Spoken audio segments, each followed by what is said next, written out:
Ladies and gentlemen, a big round of applause for Balake Kathryn. All right, can you guys hear me okay? Thank you for that generous, proper pronunciation of my name. And then thank you guys all for being here so much. And one more thank you to Maxon for having me. It's always super flattering to get to talk about what you love, and I'm really excited today to dive into some of it. All right, so as he said, I am Balake, or Blake Kathryn. If you go online, you'll find me pretty much anywhere there. And what I basically do is I'm a 3D artist, designer, generalist, pick your poison. And I basically make pretty or aesthetically pleasing things using Cinema 4D as my main tool. And so today I want to kind of go into a couple of these qualities that can kind of dream up your workflow or add ethereal qualities. So let me go ahead and show a quick reel to just kind of better illustrate my background, and from there we'll dive in.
You guys, appreciate it.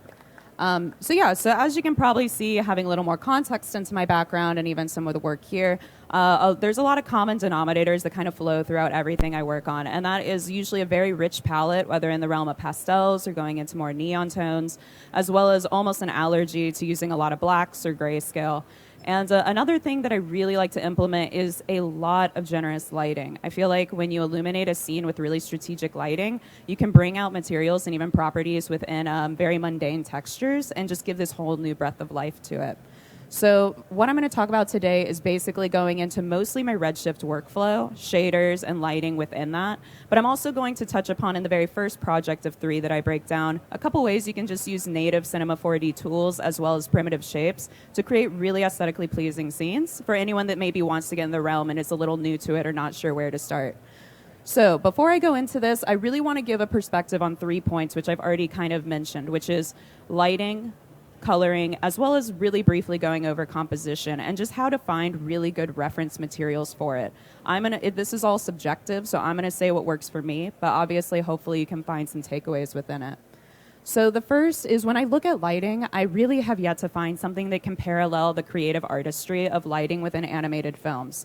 There's kind of a couple things you have at your advantage in this medium, and the first is you're obviously, of course, a step removed from reality, if not many. And I pulled a couple of scenes here from different animated films, but all of them kind of do lighting in various manners. Whether it's bringing in God rays and having this really rich kind of environment, but then keeping those really complementary oranges and blues and having this beautiful ethereal feeling.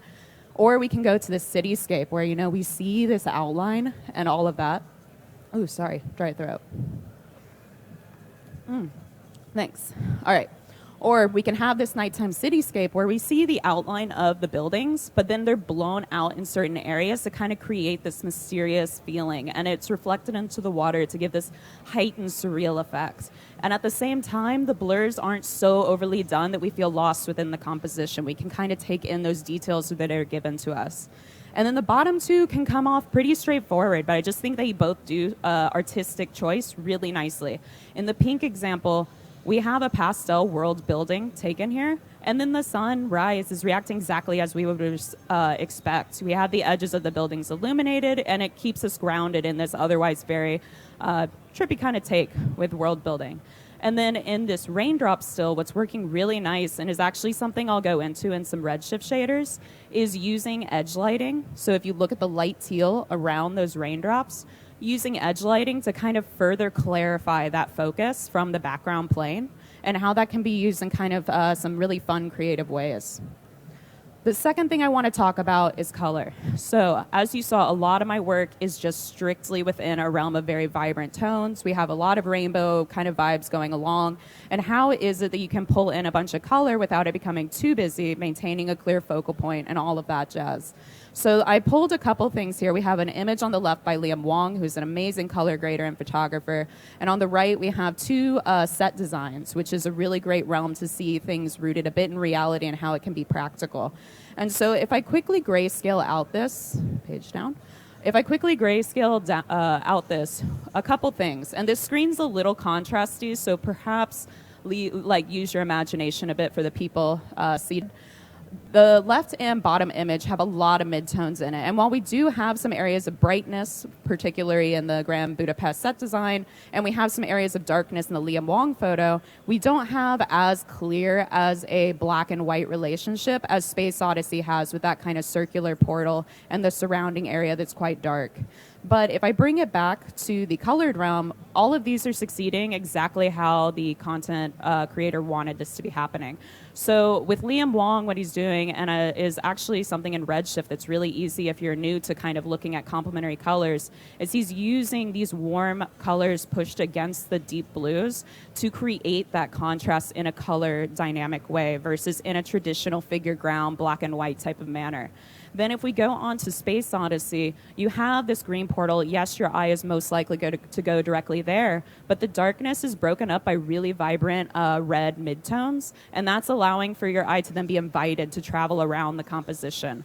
And finally, when we go into this kind of monochromatic two-tone set design with some yellows and some blues at the bottom, when you're using two tones or less and they're very much complementing each other, what you're saying is every detail is on a level playing field. So this is great to simplify really complex scenes where maybe the eye has to digest a lot. You try a couple textures, all of a sudden you got a headache going on for the viewer. Or it can be good if you have any type of build of a scene and you want to include some Easter eggs and invite people to come back and maybe discover some new details they didn't see before.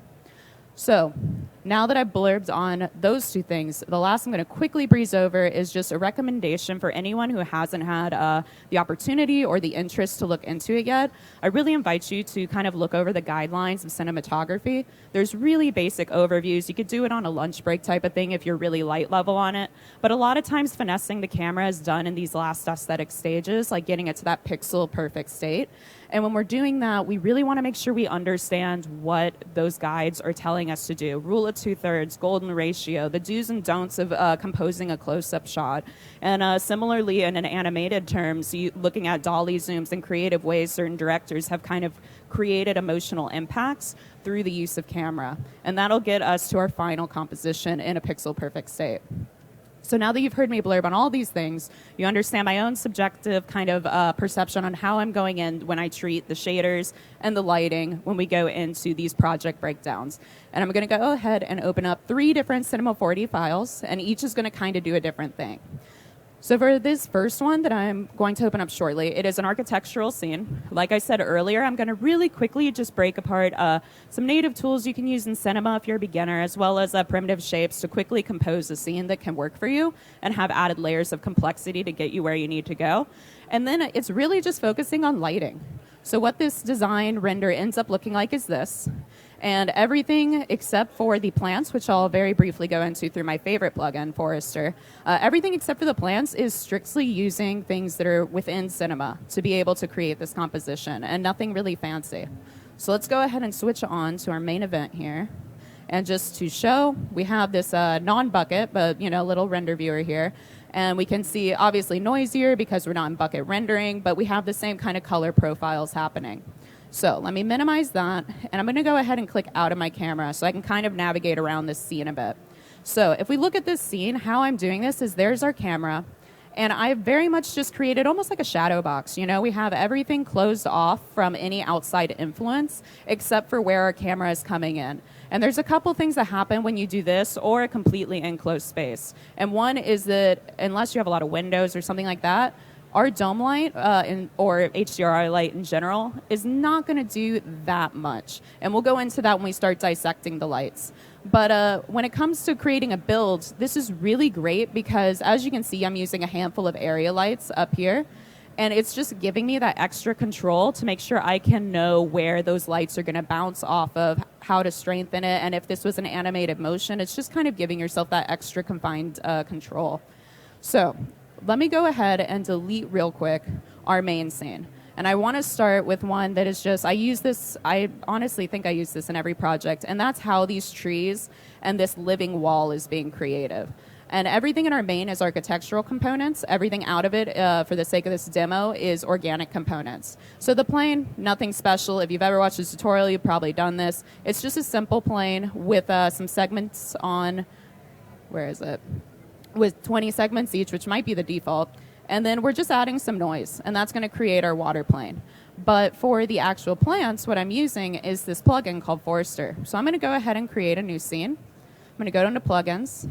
You'll find it right here. And we have Forester Rock, Tree, Multicloner, and Multiflora. So what I'm using in this project specifically is Tree and Flora. I don't use rock much. I just prefer to either sculpt those or do my own thing on that. But that's really great, too, if you're creating forest scenes and things like that. So let's start with our tree. We had a palm tree.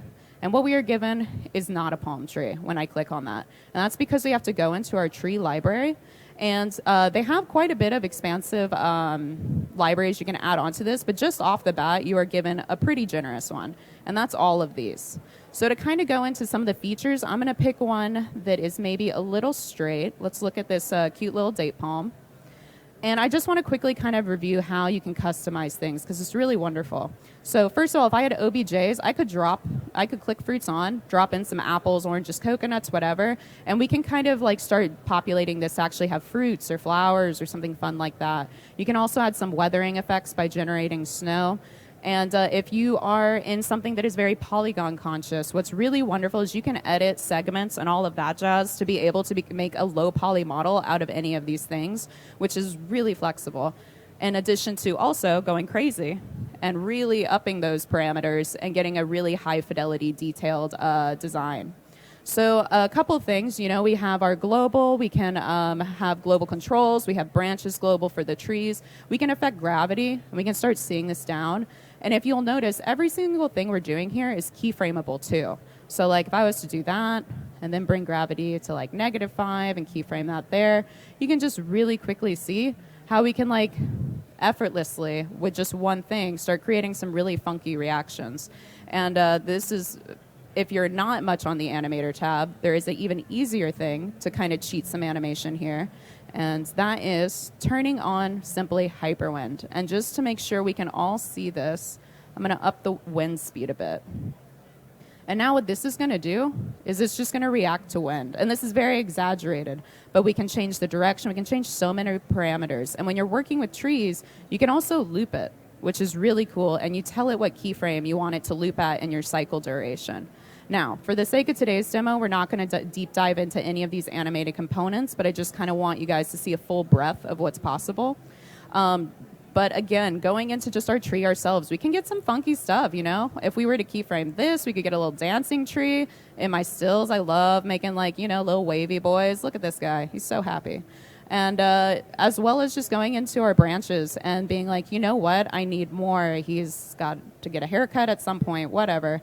Or even giving it a swivel and changing the way it reacts to each other. It can really be used for any kind of realistic or more so artistic types of work. Now, the other thing we had was a living wall of flowers. So let me go back into plugins, Forester, and now let's go into Multiflora. So this is much smaller, and for the sake of seeing things and not having to zoom in and out a bunch, I'm going to go to Multiflora size in Multiflora global and just expand that a bunch so that we can go ahead and see that. And that's how you scale up and down your trees or your flora. And again, same kind of thing. We just go and we're like, you know what? Green thumb element is speaking to me today. And for the wall, I went ahead and I did flowers. And we'll just delete that tree now. And as you can see, mine was a lot more populated. And for each thing, if you're doing one of these grass patches, you'll probably focus more on blades or in grass. In the case of flowers, I'm going to focus a lot more on stems. So if I increase that, you can start seeing kind of how I was able to quickly populate a garden without having to really worry about much intensive workflow at all. And then I can increase the patch radius, and I can just slowly add on to that. So let me go ahead and create another one, go back into our library and do short grass. I'm going to once again blow it up so we just don't have to keep zooming in and out all day. And then very similar thing. In this case, I'm going to increase the grass a bunch. I'm going to increase the patch radius. Not that insane. Hello. And then you can slowly see how we're just able to kind of create these fun living walls with very minimal time consumed in the process, which is, time is money, guys. Save yourself. So now that we're going back into our scene and you have a kind of light overview on Forester, the last thing that I want to do is actually, go back, I lied. And with all of these textures, because it'll give you some basic textures, even if you just are like, I just want to use this image, which, hey, look, everything else is clicked off. They're very light level textures. You just select it, go to create, whatever your rendering situation is. In my case, it's Redshift, and then go to conversion, convert and replace selected materials. And what that's then going to do is it's going to delete all of the standard ones. It's going to give us all of them in Redshift, which it's loading, so it's extremely slow right now. But when I go into my shader graph, click back into that. There we go. We have it on the side. We can see that our image is right there in the side. So now we can go ahead and use a regular kind of Redshift pipeline to go ahead and further customize our material however we want to, assuming we wanted to keep that base texture. All right. So for real, back to our other scene now. And let me just really quickly go over how the architectural setup is before we go to our main event of lighting. And so if I click back on my camera, just so we can see how everything is, I'm pretty much using only like 5-ish things here. I'm using primitive shapes, mostly cubes. I'm using symmetry tools so that I can get perfect, since my camera is 0, 0, 0, I can get very perfect wall spacings and not have to worry about anything being asymmetrical in an accidental way. And I'm also using a couple bools. So if I really quickly just remove this. This is a cube with just a simple other cube cutting into it to create our pool. And then this background plane is probably the most complex bool we have. And what I did there was I had a back wall that was a cube, and the cube up here is just simply that crown molding detail. But I outlined it when I did this archway. And I get the bools are totally such a hit or miss with certain objects. They can really give you some ugly triangulation, bad geometry, all that jazz.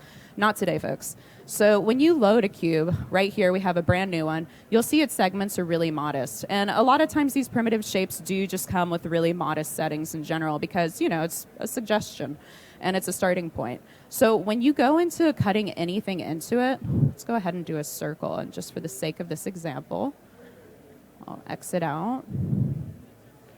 So we're going to go ahead and use something that will most likely cause some really ugly geometry. Go up here, we'll drag our cube, drag our sphere. Look at that triangulation. It is not fun. And sometimes you can get lucky, and once you apply materials and lighting, you can still get away without this really affecting you. But as a long-term cinema user, I've definitely had situations where lighting picks up weird artifacts, that it can really mess up my workflow. And all it is this is only cutting into one side. I'm just going to figure out what side that is and add segments. And when I do that, and we don't need the Z, so we'll go keep that one. When I do that, we can start confining that to be very, very tame. And once you get it down to this type of situation, you're not going to run into those issues, or at least I have yet to. And so that's how this archway was composed without having to cause any really intense breaks in our geometry. And then because of the way that it was segmented off relatively generously, I then went ahead and did my sweep of a kind of squiggle spline with a rectangle into this to then create that recess that allows for our living wall to poke through. So other than that, it's very simple. On the side walls, if I open that, symmetry, simply just cubes going on both sides. Again, I'm using another sweep to kind of create the only ornamental thing happening, and then that's within some cloners. And that's offering, when we look at our render viewer, that's offering some nice separation from kind of the mirrored effect and just kind of giving us that extra pristine value. And that's pretty much the build. It's very much approachable. And so let's move on to the main event, which is lighting. And I'm going to go ahead and bring this back up. And we see how this looks. And now I'm just going to select and drag so that only half of this is going to refresh. And click play. And we're going to turn off all of these lights we added so we can actually see our starting point. And actually, let me turn off this as well. So, well, it didn't keep the old one, but you guys know what it looks like. We'll just do the whole thing. So now we're basically in a day to night scene, and that's because, again, we are in a closed off situation where we're not allowing the HDRI to be able to really pull in here. And the one I'm using just for some extra kind of perspective is a very bright sky. Like, this would usually definitely offer that generous lighting. So let's start ticking on a couple things so that we don't lose our perspective. I'll set this on camera so I can click out. And now I can start kind of showing you guys some of the lighting. So first things first, personal preference. I usually do tick off wireframes, so I'll just make sure those are on so we can actually see them. And the first one we're going to do is this little cube here, and that's just our room area light. So when I tick that on, that's basically filling in that extra lighting that I'm losing. And we can already see, like, okay, the lighting feels like it's in the same universe as this render, but why is everything brown and not red? Where did all of our colors go? We lost a lot of blues in the process. I'm not digging it. I'm not liking it. So how I'm doing the main color sweep is through this plane reacting with this area light, which, as you can see, is colored pink because the wireframe is colored pink.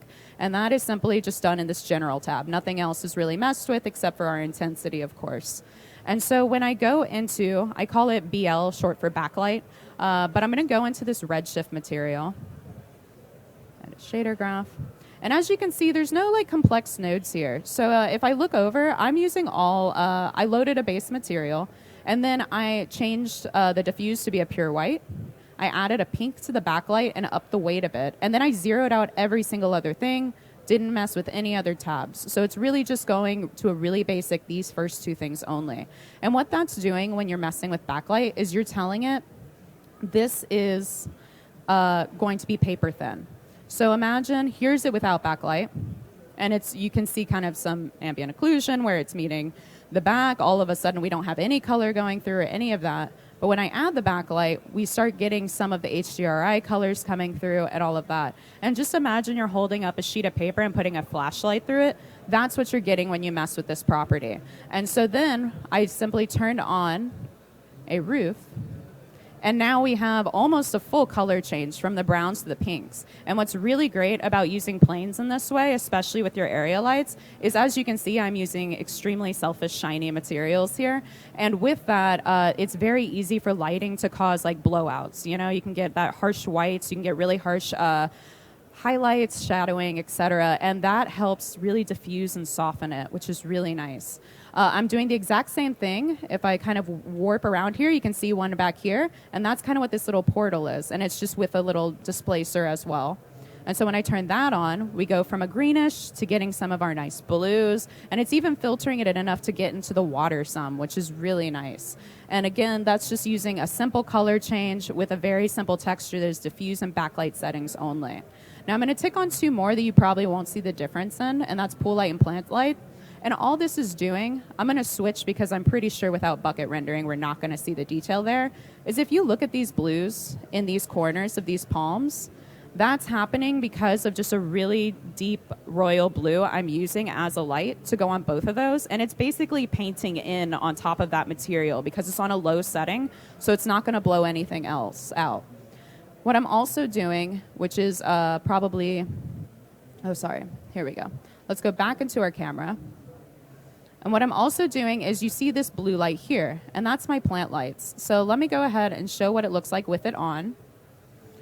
And then we have that there. And then I'm going to turn this off, and we can see how dim that is. But our reflections didn't change at all. And that's because what I'm doing is I'm adding, again, just a simple color, messing with the intensity, nothing really big. But if you remember, our whole architectural scene is in main, the main null. And when I go into project, I'm just excluding that. And again, because of the materials I'm usually working with, it's really important to make sure that you're treating area lights very much almost like an object in itself and being purposeful with what you're including and excluding in that. And the last trick I want to teach, which is actually extremely new, I used to paint this in, and I was so excited that I could maybe abandon some Photoshop and After Effects on this, is look at these guys. Where did they come from? So I love depth of field. I think depth of field is beautiful. I love when you can get bokeh lights. However, I am a little bit obsessive, and I could never get bokeh lights to really work in a way I wanted them to work. And so what I found was a really fun trick, specifically using Redshift here, is I just create a simple primitive shape of a disk. You know, that's all it is. And if we bring up this guy, you can see him. And I click C to make him edible, and that's the only way I change these shapes to create these fake bokehs. But what's causing these lightings, and you know, we have half our scene here without them, so let's keep that. But then I'll go ahead and maybe just focus on this half. And now that they're turned on, click play. There we go. We'll just let the whole thing go. Hey, look at all these little bokehs. How cute. So let's specifically focus on how we made these. And it's really great because you can bring them in Z space, you have that control, you can animate them, you can get some really creative fake lighting here, and it's all just textures on a very non-demanding shape. So I'm zoomed in on a green one, and I have some sprinkled throughout, and they're kind of reacting as either flares, blooms, or actual lights, depending on what they're overlapping with. But we'll open up this green one, and if we go into our shader graph, we have a couple things going on here. So I'll kind of just side by side this, move this so we can kind of try to see everything. There we go. Okay, so when I create a material, and let's just pull up a base one in case anyone just needs a refresh on how those go. So when we create a material, we usually have our diffuse, we have reflection on, everything else is like, hey, treat as you will. None of these other tabs are really messed with. So in this material, what I did was I turned off diffuse, I turned off everything. Reflection, you name it, nothing is happening here. And the only tab we're gonna work with is the overall section. And what I'm doing is, if I go ahead and unclick these, you'll see my emission weight here is at 100, which is pretty high. So let me unclick these, and you can see how really cute this gets fast. Nothing happens. How terrible. Our lighting is gone. And that's because my emission is at black by default. That's the material properties. So how I'm getting this first color pop is I'm using a ramp, and I'm gradating it. And so black is the darkest point, and that means no light will be emitting when it's inputted into the emission. Sorry, let me make sure I'm not butchering terms here. Into the emission. And emission color. And then I'm using the lighting I actually want, the color, on this side, and that is what's going to show up. So let me unplug the Fresnel and just plug this in. We go to overall, emission color, and now you can tell it's at 100. This is so crazy. No. We don't want this because this just ruined our scene. It's way too much lighting. Good luck ever getting sampling, and even if you could get the sampling to not be so noisy, it's ugly. We don't want this. So then we just simply put in a Fresnel, and that's going to really gradate out that experience and bring it back to a toned situation. So now we have the lighting at kind of a level we like it, but the issue is it's a perfect circle, and that doesn't really help us. You know, that's not creating this fake effect, you know, these focus or whatever you want to call them, to work for us. So what I do here is I do the exact same kind of relationship, you know, copy paste your ramp and Fresnel, but in this case, we're going to plug it in to the overall, staying in the same world here, opacity color. And how nice. Much softer. I'm into it, you know? And if I click on ramp, I'm keeping Fresnels both at basic, no changes were made for creating these types of effects. But for ramp here, you're just working in grayscale, much like you would for anything else when you're working with opacity. White to black is invisible, gray is what will show up, or white. And so because I don't want it to be so harsh, I'm using about a 45% value, and then a pitch black so that it fades out into the distance. And that is really just some of my absolute favorite tips and tricks in the lighting department. So we're done with this project. Say goodbye. We're moving on. And now we're going to go ahead and go into some of my favorite shaders. The next two projects I open up are just going to go strictly into materials I use in almost every piece, whether they're a focal point or a subtle detail. But I really find that they're quite customizable, and I'm just going to kind of show you the entry points and how to be able to use these shaders in your own work if it interests you. So the first is edgelit shaders. And you might remember with edge lighting how I was saying, hey, these raindrops are on a blurry background, they're really in focus, but they're further brought into clarity because if you look closely, a very very light teal outline is going around the entire bodies of each of these little water droplets. And so how I do this in my own work is I basically use emissive materials. I use like pops of neons, or I'll use maybe even like a complementary contrasting shade, and I'll just gradient that in via an edge lighting.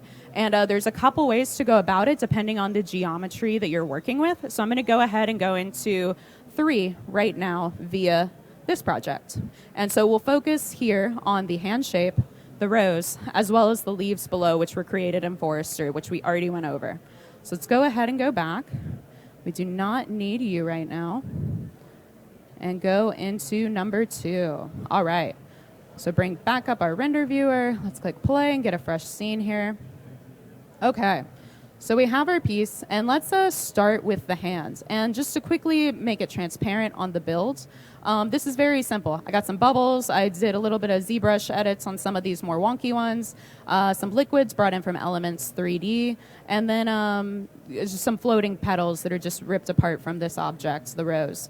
And then for our grass, we're using our good old friend Forester, and we're just using a different one within the Multiflora library. I think I used this one called Knotweed, if I can find it. Nope, not that one. Leaf grass. And then I also took some dandelions from Forester, made it edible by pressing C, and deleted everything except the dandelions themselves. And you'll see kind of how that helps in this scene. But again, just kind of talking about my True Love plugin here. And then lastly, we have our hands. I just brought in a Genesis 8 hands from Dad's 3D. It's really great for human modeling. If I hide the first one, you see we have a very basic hand brought in.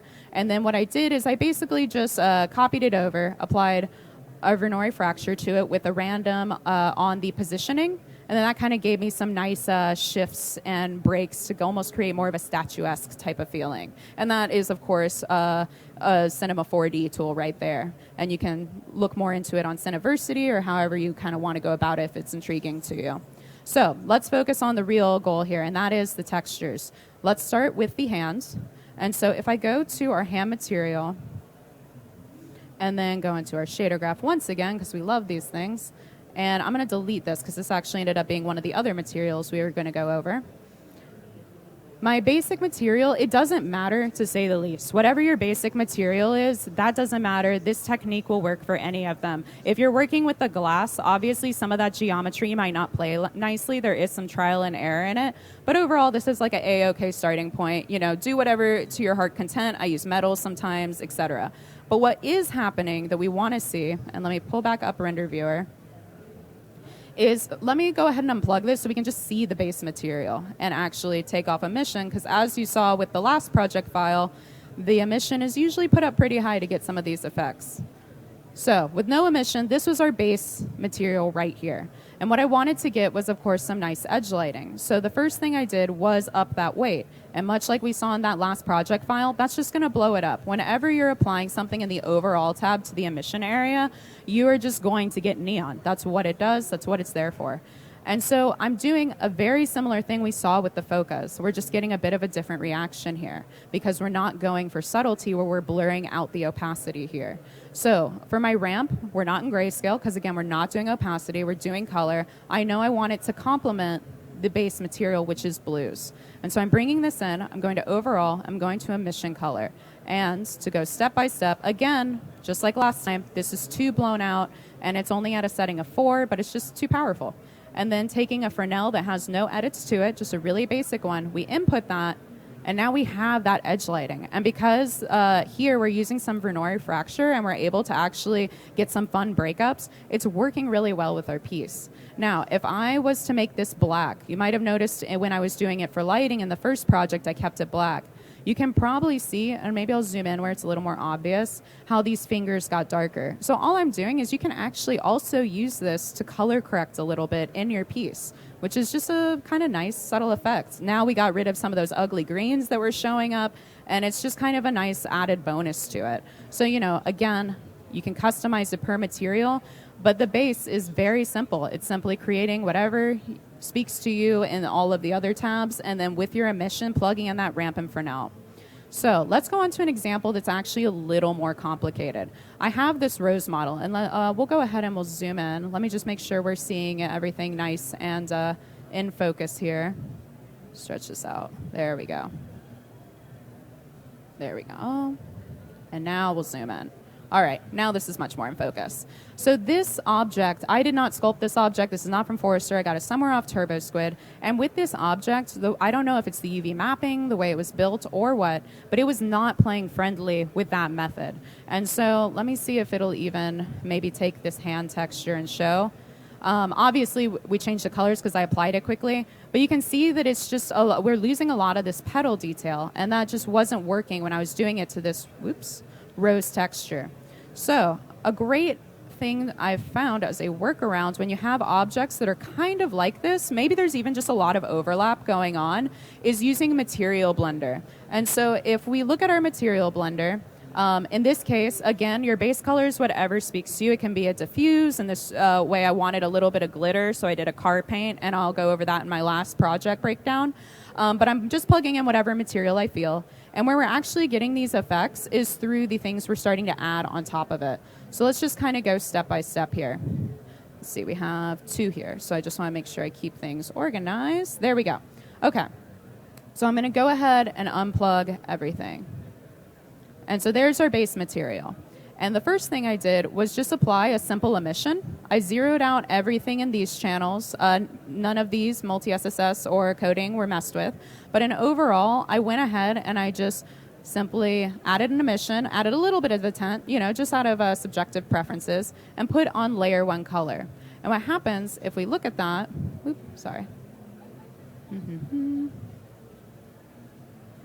Oh, for some reason it doesn't want to work. Hang on. Oh, that's why. And then for blends, layer 1, blend color. There we go. Now we have it. And then what I'm doing is I'm basically applying an emissive material on top of my existing one, and then just doing the ramp Fresnel that we're used to. And in this case, this should be white, but it's kind of treating it as an opacity color. So for the sake of good practice, this is a grayscale ramp. Then what I'm doing is I see the same problem as when I put the hand over, which is I'm not still getting some of this definition to really help separate the complexity of this object with lighting. And so I take yet another material, and it's literally a copy-paste of this one, plug it in again to our material blender, and then I broke it. Woo, fun stuff. But what's actually going to happen next is I'm going to use, if we look at our material blender, I have it on additive. I don't have the first one on additive because it's going through this ramp Fresnel blend color. For this one, I have it on additive, but then I'm using a curvature. And when I input that as our blend, now you can actually see a really nice, more just kind of like a breath to it. So let's go ahead and picture view a couple of these, since I know that we're going a little quick here today. And that way you guys can kind of see this step by step. And then we have this one. And then we have our base. Okay, so we started with this, a simple car paint shader. We then added a simple emissive material with everything else zeroed out, strength around 4, I believe, in this particular example, with a ramp and Fresnel as a blend to achieve this. And then in our final one, we added that same exact layer 1 material, just copy-paste, and added a curvature to it, as well as clicked on additive. And then we were able to get this, which just brightened the whole thing really nicely. And it's a relatively simple build. We're not going really deep into nodes here. We're keeping things pretty light level overall. So now that we have that, let me undo all of my self-breaking things. There we go. Let's move on to the final section of this piece, and that's going to be these leaves. And a couple things are going on here. I already mentioned how, I'll go ahead and minimize it, but you see these blue dandelions that are out of focus. I already mentioned how I use C to outline a forest or dandelion object, and because I have depth of field, I know I want them blurry. So if we look from above, click in here, if we look from above, they're brought out away from our focal point, which is the hand and the rose, enough to get that kind of blur through our circle of confusion and our focal distance settings in our camera. But what's making it cast lighting onto the leaves is that I just applied the same curvature technique. So I applied an emissive material onto an already slightly emissive weight, and I basically just blended the two together to create this kind of nice blue to white gradient of a color to reflect onto the leaves. So when it comes to our actual leaves, and I'll bring this back up, There's a couple things I do when I know I'm going to use foliage with generous lighting. In the last scene, you'll notice I didn't really mess with the textures. I added a little bit of transmission so that the colors were more receptive to all the different area lights. But in this one, I'm not doing that. What I'm doing is if we were to first convert this material from, let me bring that up.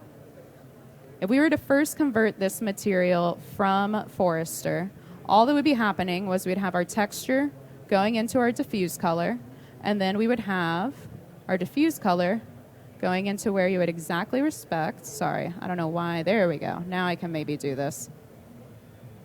Into our surface. Geez. And that's what we're starting with. So this is like your base material before we're messing with anything. And so the first thing I did with this was I wanted to add some bump to it because I knew I was going to add reflection to it, and reflection can be a double-edged sword. You know, it can erase a lot of detail. So the first thing I did was I just simply messed with the gamma and the contrast a bit for this image. If we look at the image again, there's just not that much going on. And so for a bump, I wanted to exaggerate it a bit. And let me squeeze this so we don't have to keep resizing everything. And I plugged this in to our overall bump input. And so now you can't really see much right now, and that's because we haven't really messed with the material itself. And so the material that I'm focusing on here is I'm adding in some backlighting again. Again, I really want lighting to be able to come through. In nature, leaves do have a bit of transparency to them unless they're excessively waxy, etc. So I'm kind of going with like a basic leaf type of structure. And then I'm also going into color and edge tint, which is a really artistic department of the metallic kind of workflow. So if I go here, we have our diffuse at 1 for our texture. We have no backlighting by default. So let's, maybe give that a little bit of like a minty life to it. We'll go light because we're not going to do a super high setting, 0.25. And then again, just to hide it, it's really subtle. So it's just adding in a bit of lightness, which is really nice. And I'll picture view that just so everyone can see it. 2. And then we'll remove it again and we'll picture view it. One day I will stop accidentally closing the sub-tab. There we go. And so just by adding backlighting, that's what it does. So we went from our base material, nothing changed yet except for adding some backlighting, and that already brings it a lot more into the kind of color universe we're working with on this piece. And so the next thing I want to do, bring that back up, is go into reflection. We already have it on by default. Beckman and GGX are both great for color edge tint. I kind of fluctuate between them. I feel like Beckman's a little better for maybe more plasticky vibes, GGX a little more for metal vibes, but you can kind of bounce between them. And then I'm changing our IOR to color and edge tint. So by default, nothing's changing because it's black, which is much like how emission loads and all of those things. We're just starting with nothing happening. And this is where you can kind of get fun and artistic and get a lot of surprising results depending on your materials. So just by adding reflectivity, now we're getting this illuminated, almost gradation on each leaf that's really nice. And in addition, now the dandelions are kind of picking up some of those blue tints on the leaves and all of that, which works out great. And then because I knew in this specific one, I didn't want to be really crazy with the different color ranges, I just did another kind of off shade of green for the metal edge tint. And that's just a very subtle effect that kind of pushes the reflection color further. And that's the only way we're treating this one. We're not using any of the ramp setups. We're not doing curvature. We're just really adding some bump because, again, let me actually, now that we have our reflection, take away this bump. Wow, is that ugly? Yeah, now you can see why I plugged it in first. But that bump is allowing us to create a roughness within these reflections, and it's accurate because it's based off of our diffuse texture, which is this leaf design. And then the reflections itself are pretty much full blast because our bump is working really well in these types of way through a nice contrast. And, just to show like how kind of crazy some of these can go. If we were to start going into some reds for, how the reflectivity is, you can make some really ugly stuff too. It's a big world out there. Or maybe if it was more of an evening scene, these blues could be really nice. But all in all, I just find it to be a really wonderful feature within the reflection areas to be able to really add an extra level of artistry to your piece. All right. So that is my breakdown on how to kind of go about in a couple different ways adding illumination to your shaders. So The last thing I want to do, and this is pretty new to me, is glitter shaders. And when I started doing Redshift, I fully converted my Octane library about a month ago. And up until that, I was just low-key learning. And when I was learning, I was like, I don't use glitter. And I see a car paint shader, and I feel like this is meant to happen. So how I've been able to craft car paint now is if we look at the cherry, we look at the leaves, or even the little gumdrops in the waffle cone, we're getting this really fun, glittery type of effect. And a alteration of that would be if you look at the lipstick on the kind of Android babe on the other side, I'm just messing with a certain setting to make that same glitter effect, just kind of give a different reaction to the lighting. One that's a little bit more speckled. So let's go ahead and go into the Sunday example. All right, so I have this fungi open. We're going to go out of crop, click play. And for the sake of this, all of these 3 textures are built exactly the same. The only thing I changed was color. So for the sake of this, we're just going to look at the cherry. And I'm going to pull up a default car shader as well. So if you go into Create, Redshift Materials, and then good old car paint, woo, it's the exact same as the one that's currently loaded on the ball. And so let's go ahead and first just look at the car paint one itself. We'll go into Edit Shader Graph. There we go. And so when we're looking at this, it loads with the base red. You know, we got half a weight on the diffuse.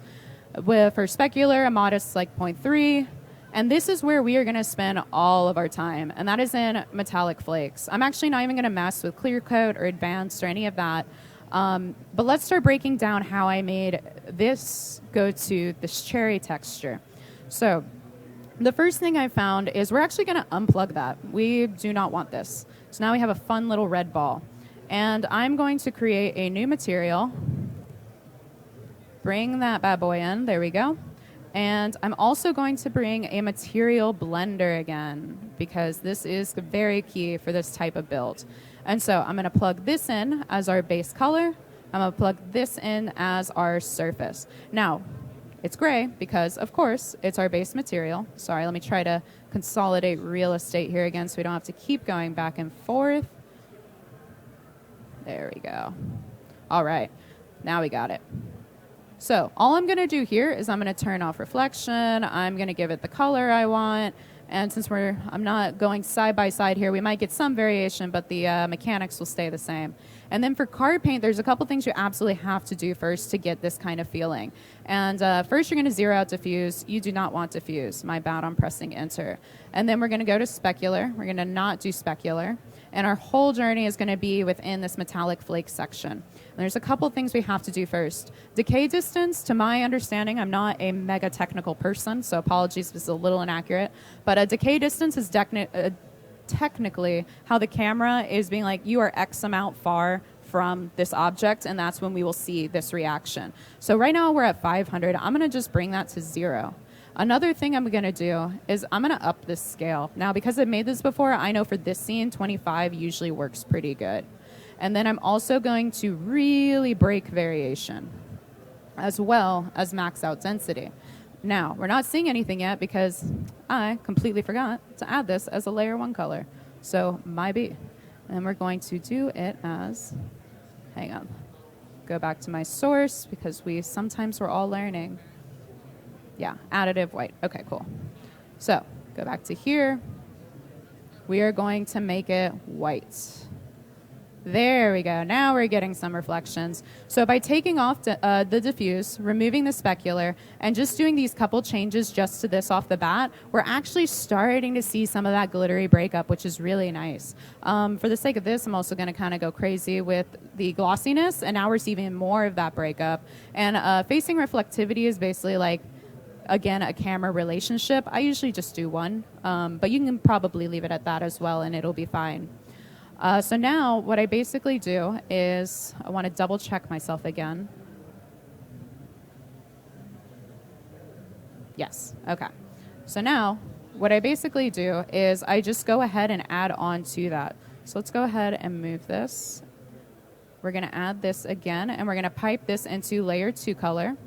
Once again, let's make sure we remember to make this visible and additive.